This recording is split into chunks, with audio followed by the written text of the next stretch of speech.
ओम शांति। प्रभु की पहचान हमारे पूर्वज ड्रामानुसार मुझात्मा को इस यज्ञ के महारथी पूर्वजों से पालना लेने का बहुत सुंदर सौभाग्य प्राप्त हुआ। 1971 में जब मैं पहली बार माउंट आबू में आया, सबसे पहले दीदी मनमोहिनी जी, दादी प्रकाश मणि जी से मिलना हुआ, क्योंकि बाबा के अव्यक्त होने के बाद दीदी और दादी ने इस यज्ञ को विस्तार देने के लिए बहुत से भाई बहनों को चुनना, उनको सेलेक्ट करना प्रारंभ किया था। मेरी बहुत छोटी उम्र थी, मैं 15 साल की उम्र में आया था, 9th क्लास में पढ़ता था। जब मधुबन में आया और 1 मास की स्कूल की छुट्टियों में आया था, तो दीदी की जो परखने की शक्ति थी बहुत ऊंची श्रेष्ठ थी। 1 मास में ही उन्होंने मुझे पूरी तरह से पहचाना, परख लिया कि ये बच्चा ये यहाँ के लायक है, यहाँ सेवा में रह सकता है। तो दीदी ने गुप्त रीति से ही दादी के साथ बात की कि दादी से पूछो कि क्या ये यहाँ पर रह सकता है, क्या इसकी इच्छा है, आगे इसको क्या करना है। तो दादी जी मुझे बाबा के बगीचे में झूले पर ले कर के गई।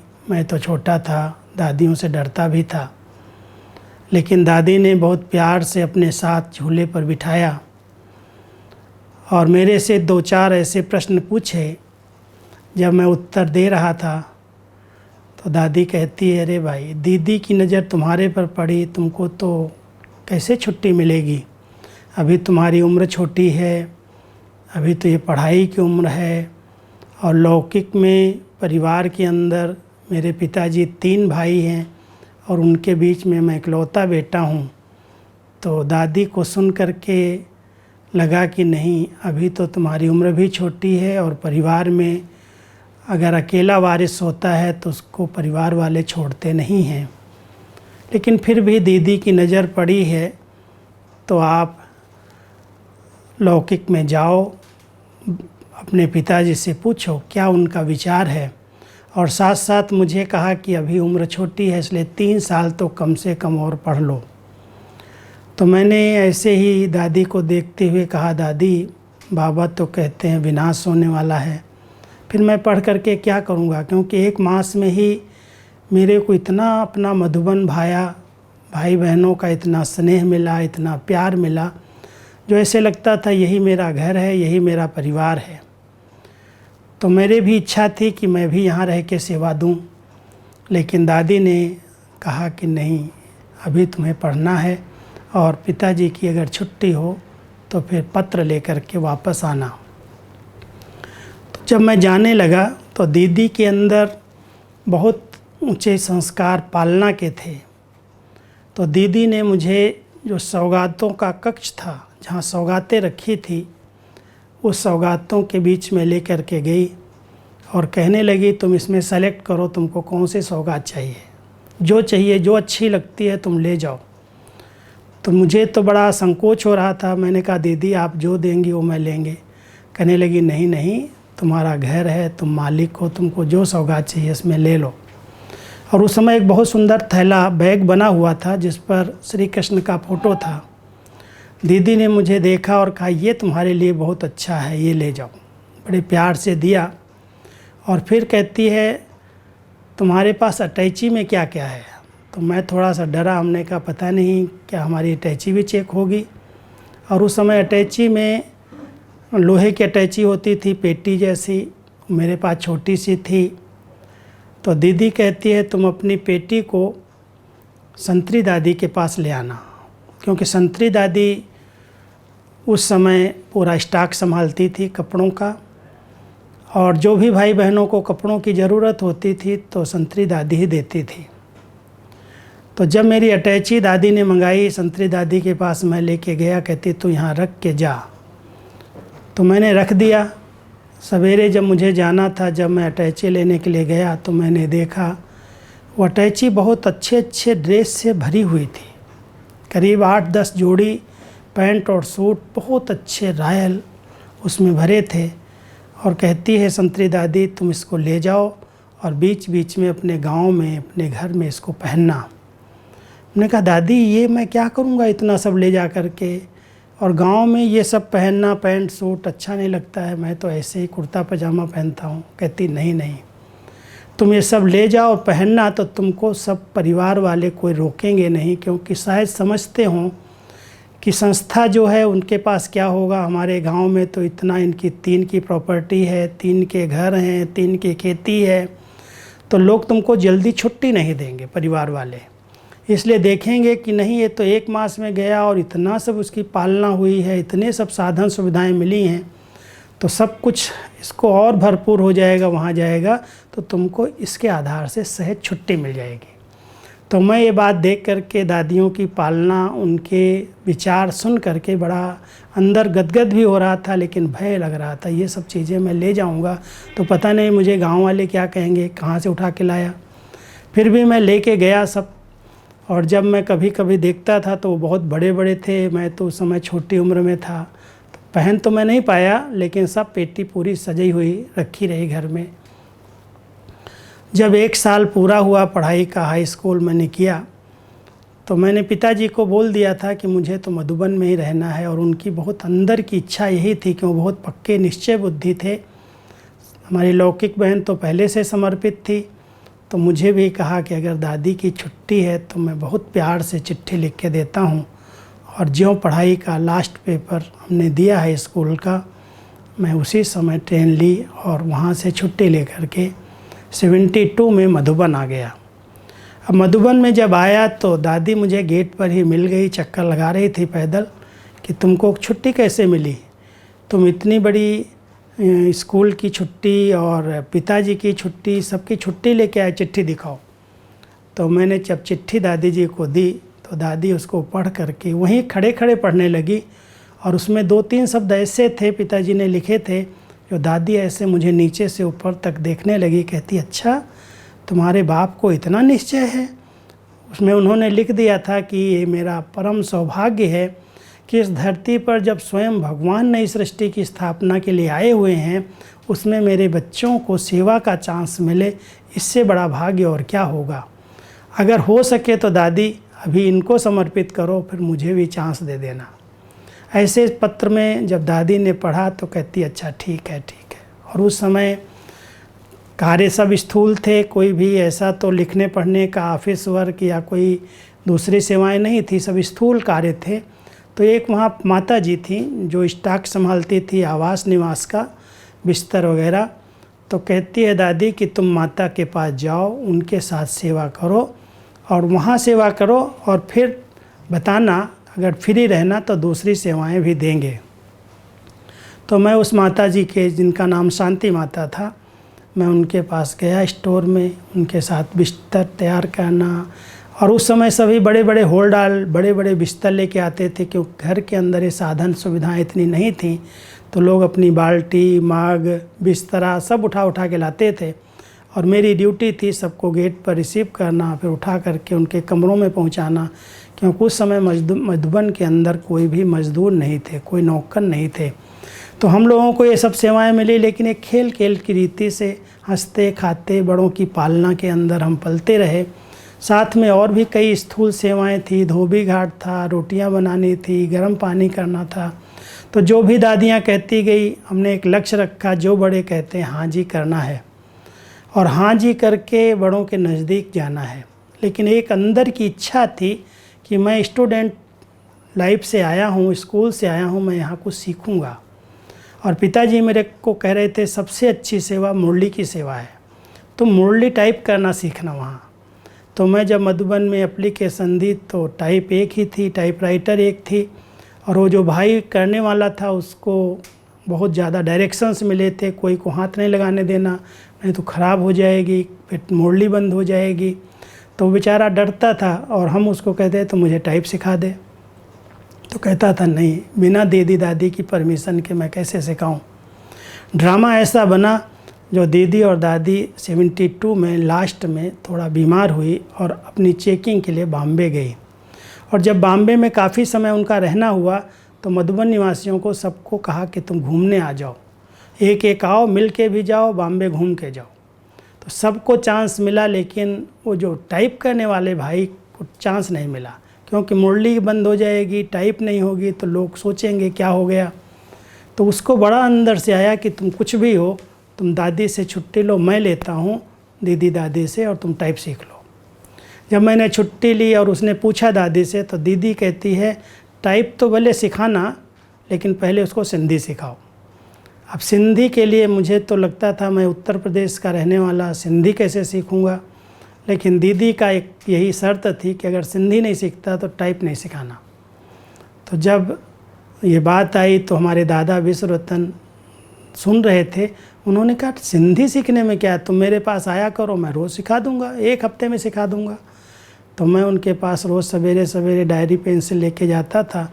सिंधी लैंग्वेज नहीं सिखाई, लेकिन का खा गा में सिंधी भाषा पढ़ना लिखना सब कुछ सिखा दिया। और जब मैं वो सीख गया तो टाइप भी सीखने लगा। और जब दीदी दादी वापस आई तो कहती तुम टाइप सीख रहा है, तुम सिंधी सीख लिया? हमने कहा हाँ दीदी। और दीदी की एक कला थी कि वो बहुत अच्छे मुरली के प्रश्न उत्तर निकालती थी, और पूरे क्लास को उन प्रश्नों से कहती थी मैं फेल करूँगी, बैडमिंटन खेलूँगी और सबको फेल करूँ। क्योंकि उनके स्कूल की तो पढ़ाई थी नहीं, लेकिन ऐसे ऐसे प्रश्न बना करके छोटी छोटी मुरलियों, छोटे छोटे प्रश्नों से सारे क्लास को उलझा देती, पूछते पूछते उनको मुझा देती थी।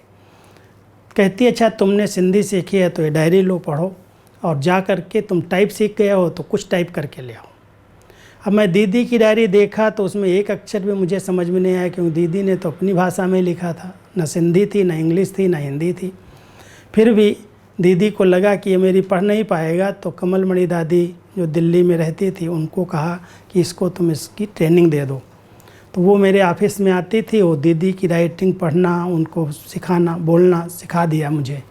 और मैं जब सीख गया तो दीदी के साथ सेवा करने का बड़ा अच्छा चांस मिला, क्योंकि दीदी बाबा के अव्यक्त होने के बाद बाबा के पत्रों का, जो भी बाबा को पत्र आते थे, जैसे बाबा अपने हाथों से सबको पत्र लिखते थे, ऐसे दीदी ने ये सेवा संभाली थी। और दीदी का एक लक्ष्य रहता था कि जो बाबा की मुरलियाँ हैं वो पहले ज्ञान रतन जरूर पत्रों के अंदर होने चाहिए, उत्तर तो केवल 5-6 लाइन में देना है। तो मेरे को कहती थी जो प्रश्न उत्तर हमने लिखे हैं, जो अच्छे लगे तुमको, सब टाइप करके ले आओ और कार्बन कापियाँ निकालो। तो मैं जाता था, टाइप सीख गया, 73 में मैंने सीख लिया। और फिर धीरे धीरे दीदी के साथ ये सेवा करने का मुझे चांस मिल गया। दूसरी सेवाएं सब थी, कर्मणा सेवाएं बहुत थी विस्तार की, लेकिन सुबह 10 बजे तक दीदी कहती थी जितने पत्रों का मुझे उत्तर देना है उतने अंतर्देशी तुम टाइप करके ले आओ। तो मैं ऐसे ही कापियाँ निकाल के जाता था, और इस तरह से मुझे ज्ञान रत्नों से खेलने का सौभाग्य मिला। दीदी की बहुत सारी विशेषताएं रही, क्योंकि दीदी यज्ञ के अंदर एक पिल्लर के रूप में बहुत निश्चय बुद्धि, बहुत नियम और मर्यादाओं में पक्की रही, एक एक को बहुत सावधान करती थी। मैं संक्षिप्त में दीदी की 4-5 शिक्षाएं आपको बताता हूँ, क्योंकि सबसे पहली शिक्षा जो मुझे मिली, जब मैं पहली बार दीदी के सामने गया तो दीदी ने कहा कि तुम मधुबन में तो आए हो, रहो भले, आप सेवा करो प्यार से, लेकिन ध्यान रखना संघ की संभाल करना। मैंने कहा दीदी यहाँ भी संघ की संभाल करना, मैं संघ तो छोड़ के आया दुनिया वालों का। कहती भाई अगर यहाँ भी कोई यज्ञ सेवक यज्ञ में रह रहा है और दिल से सेवा नहीं करता है, बोझ समझ के चलता है, बहानेबाजी करता है, तो ऐसे के संग में बैठोगे तो संग का रंग लग जाएगा।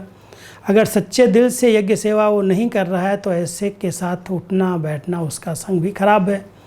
दूसरी बात कहती थी, अगर मान लो यहाँ रह रहा है, सेवा खूब कर रहा है, लेकिन पढ़ाई नहीं करता है, अमृत वेले योग नहीं करता है, मुरली क्लास नहीं करता है, तो मैं तो उसको कहती हूँ वो सफ़ेद ड्रेस में मजदूरी करता है, इसलिए ऐसे मजदूरों के संग से दूर रहना।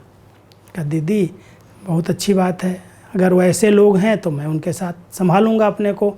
तीसरा कहती है कि ऐसा संग जो कभी किसी बड़ों की निंदा करता हो, मुरली का ध्यान नहीं, मुरली की करेक्शन करता रहता हो, बाबा के बारे में कुछ उल्टा सीधा सोचता हो, यज्ञ के बारे में, बड़ों के बारे में पर निंदक का संग नहीं करना, वो बहुत खतरनाक है। तो ऐसे दीदी ने मुझे बहुत सुंदर ट्रेनिंग दी कि ऐसे संग से अपने आप की संभाल करना। दूसरा कहती थी कि अगर तुम ब्रह्मा कुमार, एक दिन मेरे को बुला के कहती तुम ब्रह्मा कुमार है। हमने कहा पता नहीं कोई गलती हुई होगी इसलिए कह रही है। कहती ब्रह्मा कुमार तो बहुत हैं आजकल, सफ़ेद ड्रेस पहन लिया, बैज बना लगा लिया, सब ब्रह्मा कुमार बन गए। लेकिन मैं उसको कहती हूँ तुम ब्रह्मा कुमार नहीं, तपस्वी कुमार बनो। तो तुम ध्यान रखना कि मुझे ब्रह्मा कुमार के साथ साथ तपस्वी कुमार भी बनना है। तपस्या क्या है? कहती थी एक बाबा दूसरा न कोई, कहीं पर भी तुम्हारी आंख न जाए। क्योंकि दीदी बहुत बेबिचारी याद थी दीदी की, बहुत बाबा के एक सच्चे दिल का प्यार था।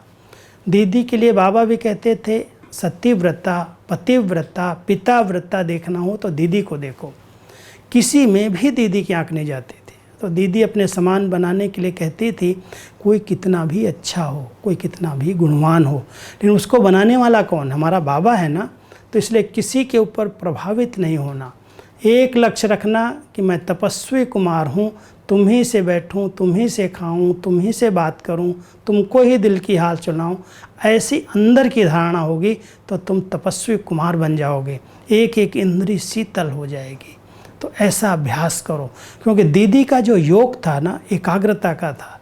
दीदी बहुत सुंदर शिक्षा देती थी कि जब कर्म में रहते हो तो श्वास अधिक चलती है, और जब योग में बैठते हो तो संकल्प बहुत चलते हैं। श्वास तो रोक लेते हैं, श्वास तो धीरे हो जाती, लेकिन योग में जो संकल्प बहुत फास्ट गति के चलते हैं उनको भी एकाग्र करो, एक बाबा के प्यार में खो जाओ। तो ऐसे जब सिखाती थी तो योग कराने अमृत वेले बैठती थी तो इतनी एक टिक। किसी भी दिन दीदी ने 4 बजे का योग खुद कराया, किसी दूसरे को नहीं कहा तुम कराओ, और देखती रहती थी कितना पावरफुल लोग बैठे हैं। ध्यान जाता था दीदी का। शाम और सुबह का योग दीदी ने खुद कराया और बहुत अच्छी एकाग्रता के साथ कराती थी, कहीं हिलना डुलना नहीं, एकदम जैसे मूर्ति बैठी है। जब डबल विदेशी आए तो दीदी के योग से उन पर बहुत प्रभाव पड़ा। कई लोगों को दीदी की दृष्टि से सतयुग का वैकुंठ का साक्षात्कार हो जाता था, इतनी एकाग्रता थी, इतनी स्थिरता थी। तो दीदी ने प्रैक्टिकल हम सबको करके सिखाया और रेगुलर पंचुअल यज्ञ रक्षक बन कर के रही। कभी भी हम देखते थे दीदी क्लास पूरा होते ही भंडारे में चली जाती थी, चुपचाप, कहीं किसी को पता न चले, ऐसे धीरे से जाती थी। कहाँ कौन खा रहा है, भोजन करते कोई बात तो नहीं कर रहा है, क्या बातें चल रही हैं। दीदी एक के ऊपर नज़र रखती थी, क्योंकि उनका एक ध्यान रहता था कि ये जब सभी नए हम लोग तो सब नए आए, कोई इतना ज्ञान योग का फाउंडेशन नहीं था। तो इसलिए दीदी का ध्यान था कि इनको हर नियम, हर मर्यादा, हर कायदे में पक्का किया जाए। तो सब बातों का ध्यान, अमृत वेले योग कैसे किया, मुरली कैसे सुनी, कितने प्रकार से पॉइंट्स नोट किया, बुलाती थी और पूछती थी, और साथ साथ एक पर नज़र रखती थी कोई बाह्य मुक्ता में आकर के कोई व्यर्थ बातें तो नहीं कर रहे हैं, भोजन पर क्यों बातें करते हैं। तो दीदी का एक ध्यान रहता था कि सब आत्माएं जितने बाबा के यज्ञ में समर्पित बच्चे हैं, ये सब हर नियम का, हर मर्यादा का, हर एक धारणा का यथार्थ रीति से पालन करें। और ठीक जैसे कोई कान पकड़ता ना, ऐसे ही कान पकड़ करके बहुत ध्यान से प्यार से बताती थी, देखो ऐसे नहीं करना चाहिए, यज्ञ में ये नहीं करना, ऐसे नहीं करना। क्योंकि इकोनॉमी का उस समय था, बहुत इकोनॉमी थी, एक बात इकोनॉमी से हमें सिखाती थी कि कहीं भी व्यर्थ खर्चा नहीं होना चाहिए। यहाँ तक एक रमणीक बात मैं सुनाता हूँ कि कई बार हम लोगों को होता था कि मैं अपने लौकिक में पत्र लिखूँ। कहती थी पत्र भले लिखो, लेकिन जितने उत्तर प्रदेश के यूपी के हैं ना, गंगे दादी के कनेक्शन वाले, सब पत्र अपना एक छोटा सा पतला सा पन्ना देती थी, सब लोग लिख करके ले आओ। 7-8 लोगों जो होते थे, कहती सब अपने अपने पिताजी को, परिवार वालों को पत्र भले लिखो, लेकिन सब मेरे पास ले आओ लिख करके। और लिख करके एक ही लिफाफा बना के गंगे दादी के पास भेज दो। मैं उसको लिखती हूँ कि इनके परिवार वालों को दे देना। अलग अलग पत्र क्यों लिखना, कोई को भी अलग पत्र लिखने की ज़रूरत नहीं है। क्यों 15 पैसा का लिफाफा, 10 पैसे का लिफाफा तुम खर्च करोगे, तुमको सबको एक साथ भेज देंगे। ऐसे करके सब पत्रों को एक साथ इकट्ठा करके जवाब भेज देती थी। तो दीदी के अंदर एक रहता था कि इकोनॉमी से यज्ञ चले, सब एकदम निर्विघ्न होकर के चलें, सब पवित्र और योगी बन करके रहें, ऐसी बहुत सुंदर पालना दी। और मुझ आत्मा को दीदी के अंग संग 11 वर्षों तक बहुत अच्छा पाठ बजाने का सौभाग्य मिला। बहुत सारे अनुभव हैं, लेकिन संक्षिप्त में मैं इतना ही कहूँगा कि दीदी यज्ञ की पिल्लर रही, बहुत निश्चय बुद्धि, बहुत समर्पित बुद्धि, एक बाबा दूसरा न कोई, सदा ज्ञान रत्नों से खेलने वाली, सबको ज्ञान रत्नों से बहलाने वाली, रमणीक और गंभीर मूर्त। बहुत सारी विशेषताएं दीदी के अंदर देखी हैं, बहुत बड़ा विस्तार है, लेकिन सार में मैं यही कहूँगा कि ये हमारे पूर्वज सचमुच अपने जीवन से प्रभु का दर्शन कराने वाले थे, उनसे ही हमें बाबा का परिचय प्राप्त हुआ। ओम शांति।